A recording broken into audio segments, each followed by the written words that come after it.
जीत जिंगो पंचायत के सम्मानित जनता जिंदाबाद जिंदाबाद जिंदाबाद। जीत जिंगो पंचायत के सम्मानित जनता जिंदाबाद जिंदाबाद जिंदाबाद। हरे राम रावत जिंदाबाद जिंदाबाद जिंदाबाद। हरे राम रावत जिंदाबाद जिंदाबाद जिंदाबाद। डोली छाप जिंदाबाद जिंदाबाद जिंदाबाद। आपका पंचायत समिति कैसा हो, हरे राम भाई जैसा हो।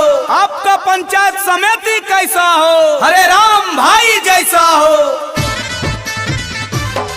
हरे राम रावत जिंदाबाद जिंदाबाद जिंदाबाद। 6 नंबर डोली छाप पे बटन दबाई दी हो। हरे राम रावत के पंचायत समिति बनाई दी हो। Mix by Hiram recording studio 30 सुनो हो चाचा सुनो हो चाची बतिया नहीं भूलई हो। हरे राम रावत के अपन पंचायत समिति बनई हो। 6 नंबर डोली छाप पे बटन दबई हो। 6 नंबर डोली छाप पे बटन दबई हो। केतनो दे तो रुपया पैसा कोई लोग में न आई हो। केतनो दे तो कोई रुपया पैसा लोग में न आई हो। 6 नंबर डोली छाप पे बटन दबई हो। अब की बार हरे राम रावत के पंचायत समिति बनई हो।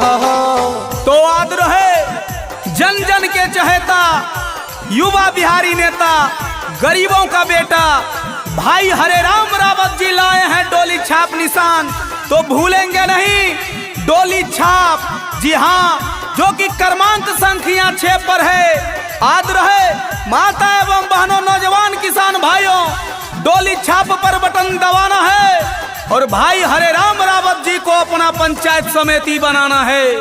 पढ़ल लिखल शिक्षित हकी सच्चा ईमानदार हो। सेवा करे के मौका दे दो चाचा एक बार हो, चाचा एक बार हो। पढ़ल लिखल हकी ता सच्चा ईमानदार हो। सेवा करे के मौका दे दो चाची एक बार हो। के करो झांसा में ना आई के भूलाई जई हो। हरे राम रावत के पंचायत समिति बनाई दी हो। 6 नंबर डोली छाप पे बटन दबाई दी हो। 6 नंबर डोली छाप पे बटन दबाई दी हो। ग्राम पंचायत राज जीत झिंगोय भाग संख्या 21 से योग शिक्षित, ईमानदार, कर्मठ, लोकप्रिय एवं कर्तव्यनिष्ठ पंचायत समिति सदस्य के उम्मीदवार भाई हरे राम रावत जी लाए हैं डोली छाप निशान, तो भूलेंगे नहीं डोली छाप पर बटन दबाना है और भारी मतों से विजय बनाना है। डोली छाप पहचान के बटन दबाई हो तान के।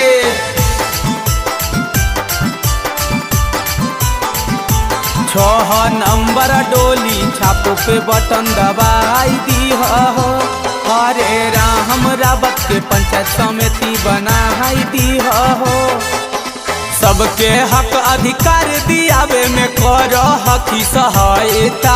तीन का से बढ़िया नहीं हो एको गो गरीब के नेता, एको गो गरीब के नेता। सबके हक अधिकार दियावे में करो हकी सहायता। हर युवा लोग के हरे राम रावत चहेता। बटन डोली छाप पे बाकी दबाई दी हो। मिथलेश रंगीला के बात ना भूलाई जई हो। अब की हरे राम रावत के जीता है दी हो। 6 नंबर डोली छाप पे बटन दबाई दी हो। जीत झिंगोय पंचायत के सम्मानित जनता जिंदाबाद जिंदाबाद जिंदाबाद। जीत झिंगोय पंचायत के सम्मानित जनता जिंदाबाद जिंदाबाद जिंदाबाद। हरे राम रावत जिंदाबाद जिंदाबाद जिंदाबाद। हरे राम रावत जिंदाबाद जिंदाबाद जिंदाबाद डोली छाप जिंदाबाद जिंदाबाद जिंदाबाद। आपका पंचायत समिति कैसा हो? हरे राम भाई जैसा हो। आपका पंचायत समिति कैसा हो?